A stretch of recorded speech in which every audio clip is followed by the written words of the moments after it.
Good morning, student. Now, your running chapter is triangle. We already discussed in previous class. Exercise 6.2. Exercise 6.2 के हमने question number first से लेके question number 5 तक आपके साथ discuss किया और आज हम डिस्कस करेंगे आपके साथ क्वेश्चन नंबर 6. क्लियर? अब देखिए क्वेश्चन नंबर 6 में दिया क्या है. First we here look the question and find what is given here. Clear? Now look the question here. आपको जो क्वेश्चन दे रहा है 6.2 का in a figure ABC. Here is given that ABC in a figure are the points on. ये points है किस पे? A किस point पे है? OP पे A point है. OQ पे point B है एंड QR पे जो point C. Clear? Such that AB parallel to the PQ. क्या है?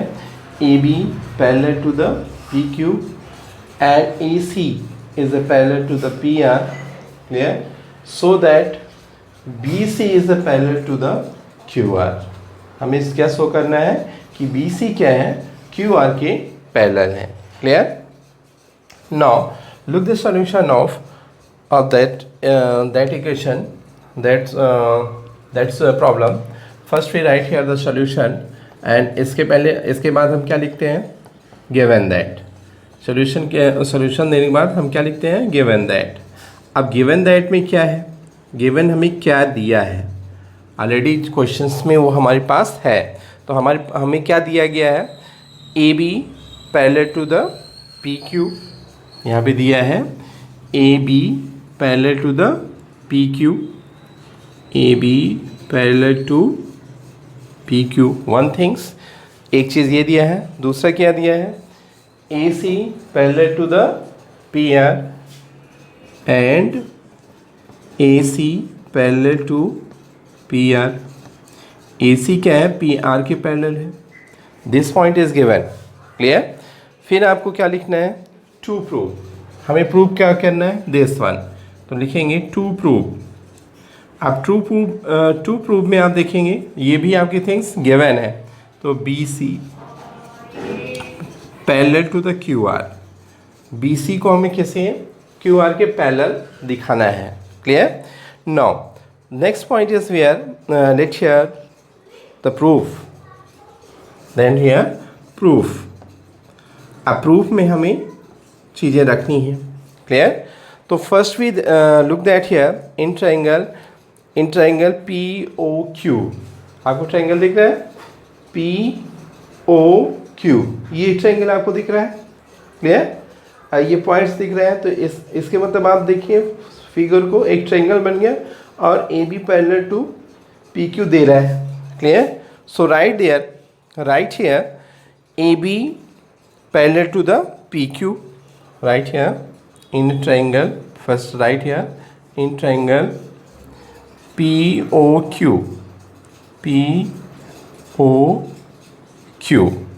पहले हम क्या लेंगे? Triangle POQ. अब POQ में देखिए AB पैरेलल टू क्या है? PQ. AB parallel to PQ. This one is given here. Clear? ये आपको देना है. अब यहाँ पे हम क्या यूज़ कर देंगे? BPT theorem. अब BPT थ्योरम के अकॉर्डिंग हम इससे क्या लिख सकते हैं? OA अपान PA. OA अपान PA. अब ये दो ट्राइंगल्स ले लें तो OA अपान PA. अब दूसरा क्या बचा? Is equal to OB. दूसरा पॉइंट क्या हो गया? OB is equal to QB. OB upon QB by BPT theorem. किसके through? BPT theorem. BPT theorem के थ्रू ये क्या हो गया? This one is. तो let here this one is equation first. इसे हम क्या मान लेते हैं? ये हमारा इक्वेशन फर्स्ट हो गया. यहाँ तक क्लियर हो गया? फिर आप देखिए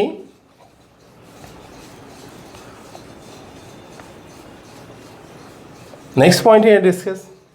Let next triangle POR, आपको देख रहा है POR, तो लिखिए इन ट्राइंगल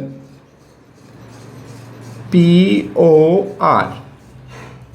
अब आप POR में देखिए तो POR तो AC पैरेलल टू किसके है, AC parallel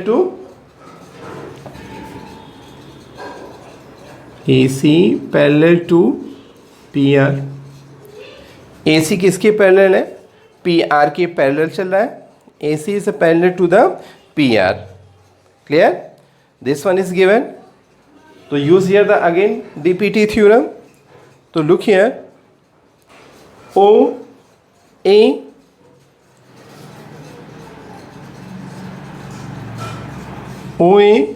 upon PA is equal to this one OC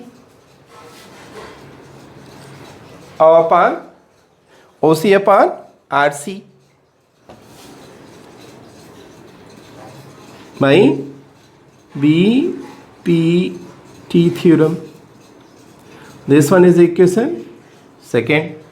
आपके दो इक्वेशंस मिल गए, equation first and equation second.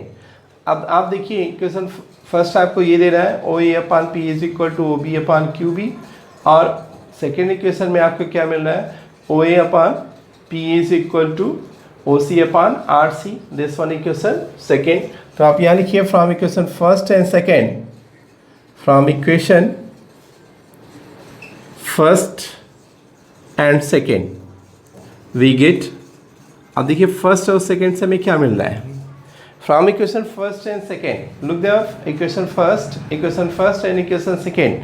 तो what we write here, clear, तो we write here OB upon QB, OB upon QB equal to किसके हो गया OC upon RC। From first and second से आप देखिए फर्स्ट सेकेंड से हमें मिल रहा है, तो this one is clear, OB upon QB clear is equal to OC upon RC। So right here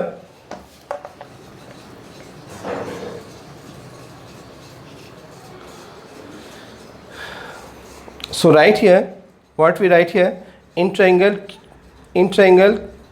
QOR। अब आप देखिए इन ट्राइंगल QOR दिख रहा है, QOR this portion and this portion आपको दिखा रहा है इक्वल, इसी से आपको मिल जाएगा। तो यहाँ पे हम लिख सकते हैं OB upon QB is equal to OC upon RC, OC upon RC।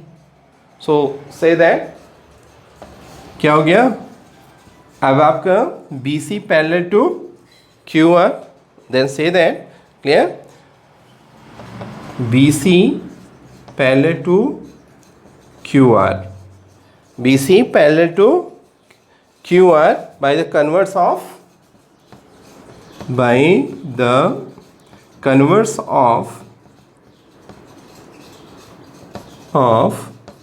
BPT theorem.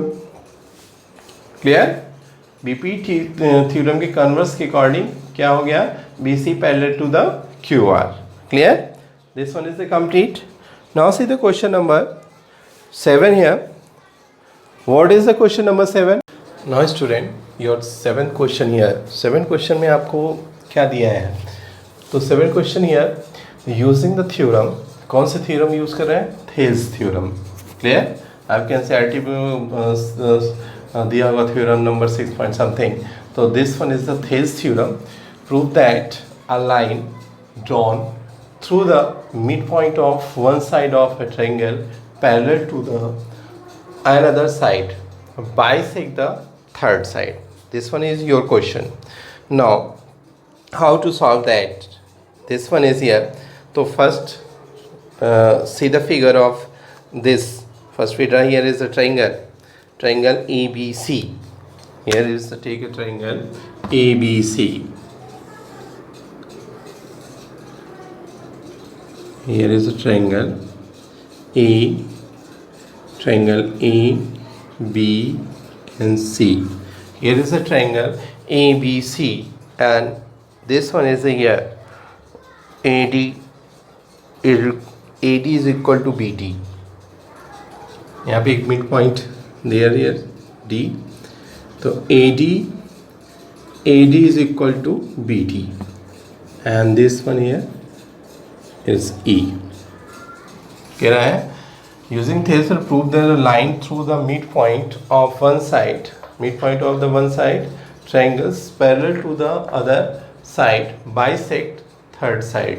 Third side को क्या कर रहा है, बाइसेक्ट कर रहा है. ये लाइन जो है थर्ड साइड को बाइसेक्ट कर रहा है. ये हमें प्रूव करना है.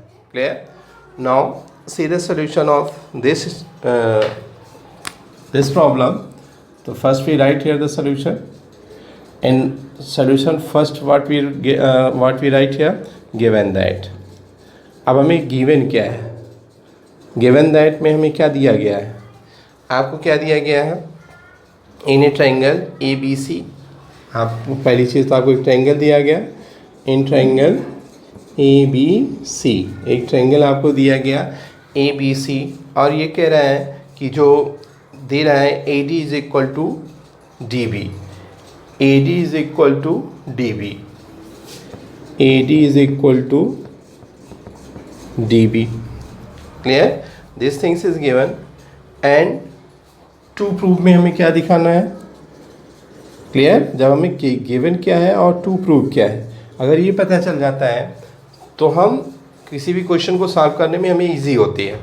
तो यहाँ पे हमें क्या प्रूव करना है, A is the mid point of A C. हमें क्या प्रूव करना है, E is the mid point of A C. E is the mid point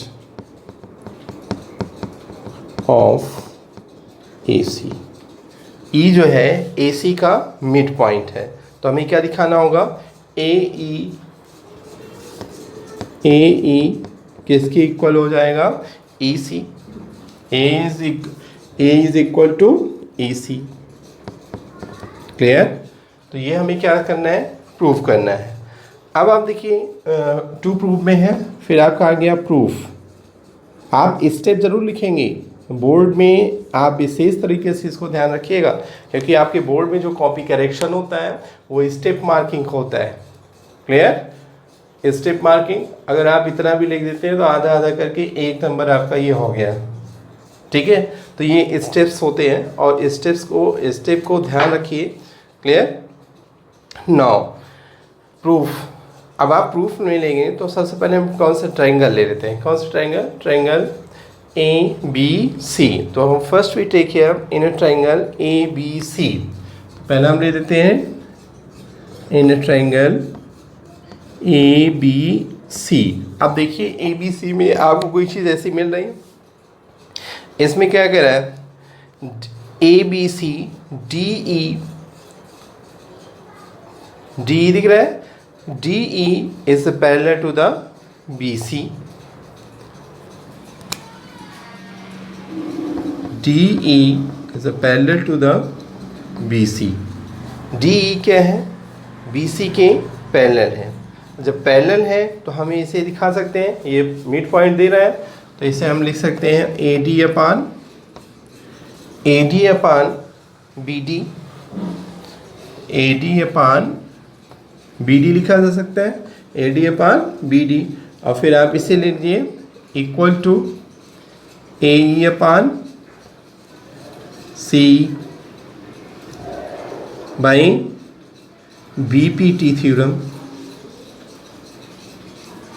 BPT theorem के according AD upon BD is equal to AE upon C. ठीक है? Proportional है. And now here AD is equal to DB.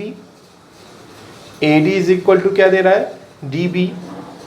तो हम BD को क्या लिख सकते हैं, AD लिख सकते हैं. तो this one is right here. What we write here? AD upon AD.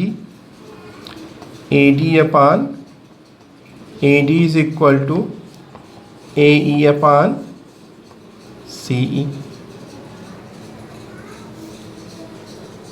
Clear?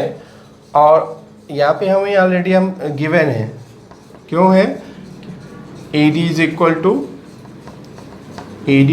to DB given है. तो AD is equal to DB, तो या BD, तो BD की जगह हम क्या लिख सकते हैं? AD. This point is clear. So this one is right here. 1 is equal to AE upon CE. अब आप इसमें क्रॉस मल्टीप्लिकेशन कर दो, तो AE is equal to CE. हमें क्या प्रूव करना था? A is equal to CE. This one is proved. Hence proved. ये पोर्शन आपका क्या हो गया? Proved. This one so easy. Clear? So E is the midpoint of AC. यहाँ लिख दिए. So E is the midpoint of AC. So E क्या हो गया? Midpoint of AC. Now see the question number 8. Everyone, look the question number 8. Student, look your question number 8 here. Question number 8 here is given that आपके question number 8 को देखिए क्या दे रहा है. ठीक है? Using theorem converse of BPT. तो यहाँ पे हम किस थ्योरम को यूज़ कर रहे हैं? Converse of BPT theorem, basic proportional theorem को. ठीक है? फिर आपसे कह रहा है कि prove that the line joining the mid point of any two side of a triangle is parallel to the third side. Clear? Is parallel to the third side के पैरेलल है. क्लियर? तो first we write here a triangle here. That here is the triangle. Try here the first triangle. Let triangle here. This one is the triangle. ठीक. This one is the triangle. Name the triangle ABC. ABC. ये क्या है? Prove the line joining the midpoint of any two sides of a triangle. Any two sides of a triangle. तो ये this one is the line midpoint. Here this one is the D and this one is the E. Clear? Midpoints of two sides of a triangle is parallel to the third side. मतलब ये क्या है? parallel to the third side. आप समझ लो कि आपका class 9th में आप मिड पॉइंट थ्योरम पढ़े होंगे, तो आपको सीधे समझो कि ये मिड पॉइंट थ्योरम पे ही वर्क कर रहा है. क्लियर? तो now here mid point theorem. तो so we write here first solution of this problem. इसके solution क्या होगा? first we write what we write here. First we write here given that. हम सबसे पहले क्या लिखते हैं? given that. अब क्या दिया हुआ है हमें? ठीक, which things here is given. तो यहाँ पे आपको given क्या दे रहा है? क्लियर? तो इन ए ट्राइंगल ABC, पहली चीज़ तो आपको ट्राइंगल दिया. इन ए ट्राइंगल ABC, एक ट्राइंगल दे रहा है ABC. Clear? And AD is equal to DB. आप देखिएगा AD is equal to DB, mid point दे रहा है, तो AD is equal to DB. That things. And AE is equal to EC. AE is equal to EC. Sorry. A is equal to AC. Clear? Now to prove,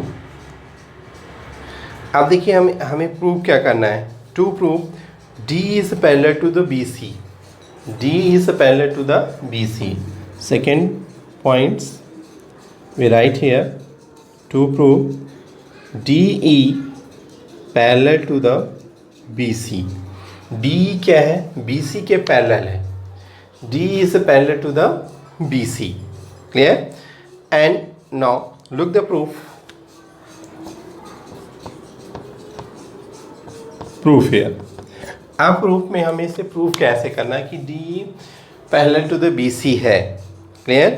तो first we given here AD is equal to DB. यहाँ पे क्या दे रहा है? AD is equal to DB. तो let here AD is equal to DB. अब सोचो कि इससे आगे क्या किया जाए कि AD is equal to DB हमें दे रहा है. क्लियर? तो AD is equal to DB अगर आप देखो, ठीक है, क्वेश्चंस को देखो, AD is equal to DB. अभी पिछला क्वेश्चन हमने जब इसको प्रूव किया था तो इसे हमने क्या लिखा था? AD upon BD is equal to AE upon क्या लिखा था? AC. अब जब AD is equal to DB या DB is equal to AD है तो हम इसे लिख सकते हैं AD upon AD is equal to AE upon EC. अब दोनों क्या हो गए? इक्वल हो गए. जब ये दोनों इक्वल हैं तो हम इसे क्या लिख सकते हैं? 1 is equal to AE upon EC. Clear? AE upon EC.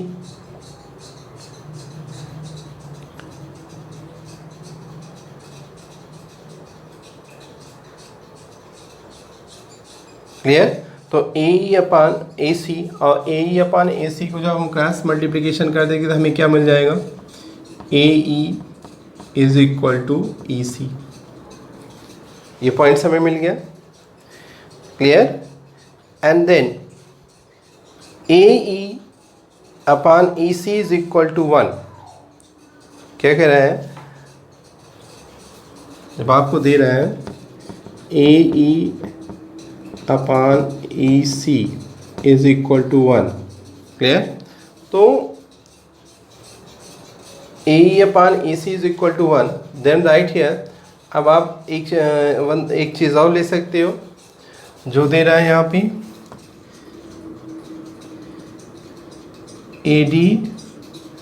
AD upon DB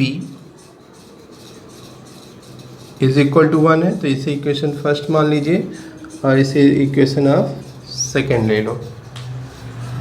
ठीक है? अब देखिए from equation first and second.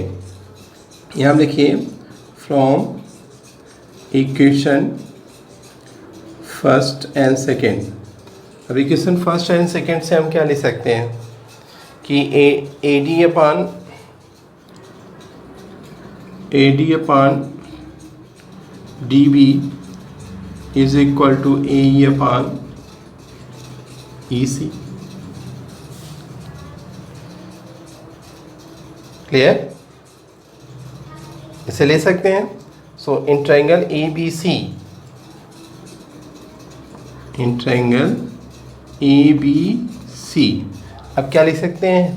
In triangle ABC तो AD upon DB is equal to दिया ही है same thing.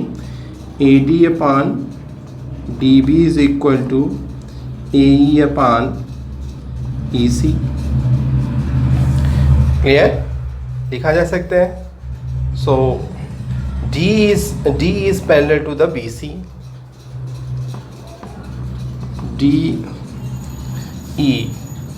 is parallel to the BC. ठीक है? कैसे? By converse of BPT. Converse of BPT. BPT की कन्वर्स से इसको हम प्रूव कर सकते हैं. तो this one is the solution of question number 8. Clear? Now see the question number 9. Question number 9 and 10. Question number 9 and 10, I think you solve that. If face any problem, so tell me. Clear?